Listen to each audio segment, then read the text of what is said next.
नमस्कार, आप सबका स्वागत है मेधा मंत्रा में। जैसे चलता है क्रम कि भाई आप लोगों की तरफ से भी कुछ डिमांड के क्वेश्चन आते हैं, उनको हल करने का प्रयास हमारा रहता है।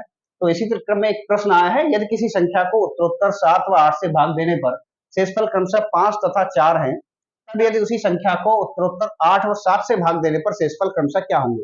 यानी पहले क्रम था कि 7 और 8 से डिवाइड कर रहे थे, तब रिमाइंडर जो थे, शेषफल जो थे हमारे, वो 5 और 4 थे। और अगर उसी को 8 व 7 से डिवाइड करते हैं, क्रम बदल देते हैं, तब शेषफल क्या होंगे? वैसे तो ये लगता है कि बड़ी आसान है कि भाई उसको क्रम बदल दें, उसका भी क्रम बदल दें तो उत्तर वही हो जाएगा।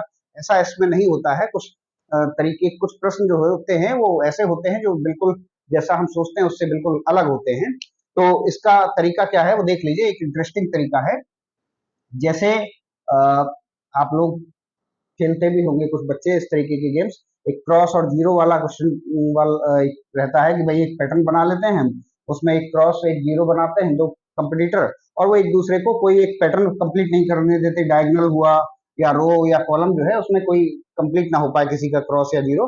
तो उसी तरीके का जो पैटर्न होता है, खाका उसका होता है, वो बना लीजिए। और इसमें जिन चीजों से डिवाइड करना है, जिन संख्याओं से, जिन नंबर से, उनको इस तरफ, और जो हमारे रिमाइंडर आए हैं उनको यहाँ ऐसे लिख लीजिए।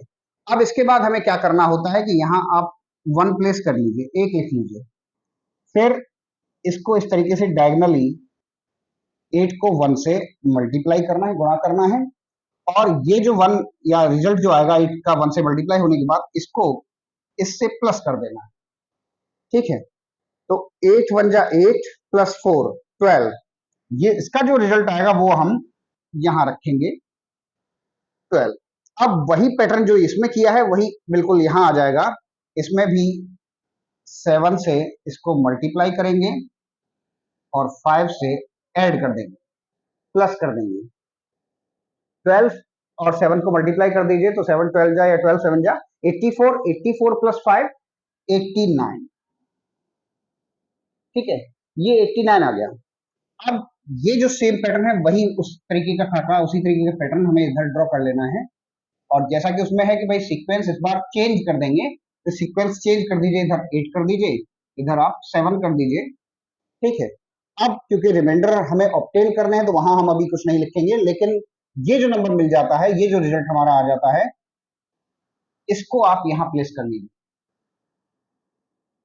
ठीक, अब आप देख ही रहे होंगे कि यहाँ हम नीचे से ऊपर की तरफ गए थे। ठीक है, डाउनवर्ड टू अपवर्ड, और यहाँ ऊपर से नीचे आएंगे तो पैटर्न चेंज हो जाता है। और पैटर्न चेंज होने से मतलब ये है कि जो रिवर्स प्रोसेस है, रिवर्स प्रोसेस का मतलब ये है कि मल्टीप्लाई का रिवर्स, इनवर्स प्रोसेस जो होता है वो डिवीजन होता है। तो इस बार अब हमें डिवाइड करना है, तो 8 से 89 को डिवाइड करेंगे, तो डिवाइड करने पर जो हमें क्वोशंट मिलेगा, भागफल जो मिलेगा वो 11 होगा, और रिमाइंडर जो होगा वो हमारा 1। ठीक है, इस तरीके से कि मतलब इसको 89 को इससे डिवाइड करना है। डिवाइड का जो रिजल्ट आया वो हमने यहाँ रखा, और जो रिमाइंडर आया वो यहाँ रखा। फिर वही काम इधर भी करना है। अब 7 से इस 11 को डिवाइड करिए। 11 को अगर डिवाइड करेंगे तो ये 1 टाइम डिवाइड होगा, और रिमाइंडर जो होगा वो आपका 4 हो जाएगा।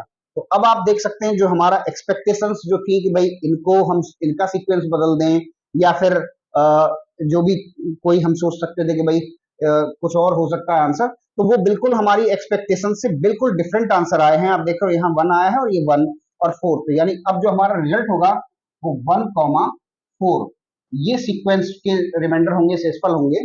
ठीक है, तो इस तरीके से बड़ा सिंपल सा मेथड है। क्या करना था कि ये जो पैटर्न जिस तरीके का था, इस तरीके के 3 ब्लॉक्स वाला एक हमने पैटर्न बनाया, उसमें जिन संख्याओं से डिवाइड करना था वो रखी, रिमाइंडर्स हमारे इधर थे, फिर उसको डायगोनली मल्टीप्लाई और इधर रो में ऐड किया था। उसका रिजल्ट जो आया वो उसके अपर पार्ट में, अपर ब्लॉक में प्लेस किया, फिर बिल्कुल उसी तरीके से अगले ब्लॉक में, और वो जो रिजल्ट आता है वो यहाँ सबसे ऊपर वाले ब्लॉक में। और यहाँ क्योंकि इनके सीक्वेंस बदलने हैं तो वो हमने बदल दिए, और सीक्वेंस बदल देने के बाद फिर क्योंकि ये अब रिवर्स प्रोसेस में हम लोग चल रहे हैं, इनवर्स प्रोसेस में चल रहे हैं, तो जहां मल्टीप्लाई किया था वहां डिवाइड करेंगे।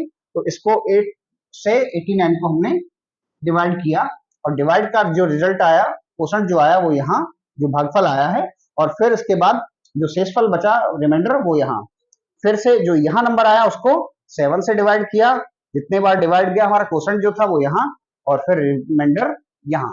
ठीक है, तो रिजल्ट जो हमारे सामने है 1 और 4, इस तरीके से हो जाएगा। धन्यवाद।